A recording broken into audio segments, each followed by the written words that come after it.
વડોદરાના શાક માર્કેટમાંથી ખરીદેલું શાક ખાતા પહેલા સાચવજો. વડોદરાના છાણી વિસ્તારમાંથી સામે આવ્યા ચોંકાવનારા દૃશ્યો.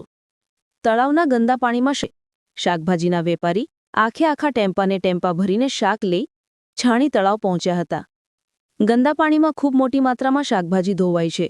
નાગરિકોના સ્વાસ્થ્ય સાથે ખુલ્લેઆમ ચેડા, છતાં તંત્ર અજાણ. વડોદરા શહેરના છાણી વિસ્તારમાં આવેલ પમ્પિંગ સ્ટેશન પાસેના તળાવના દૂષિત પાણીમાં શાકભાજી ધોવાની ઘટના સામે આવી છે. આ તળાવમાં ચારે બાજુ જંગલી વેલોનો જમાવડો જોવા મળી રહ્યો છે.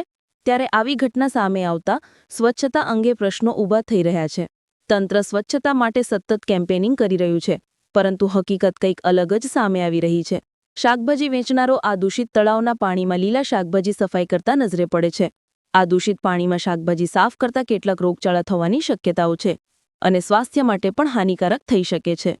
આ શાકભાજી ખાવાથી ટાઇફોઇડ, મેલેરિયા, ઝાડા ઉલટીના કેસો વધવાની શક્યતા જણાઈ આવે છે. આ ગામમાંથી પસાર થતા લોકો પણ શાકભાજી વેચનારાને કોઈ રોકતું પણ નથી. જોવું રહ્યું કે આ સમાચાર બાદ તંત્ર શું કાર્યવાહી કરશે.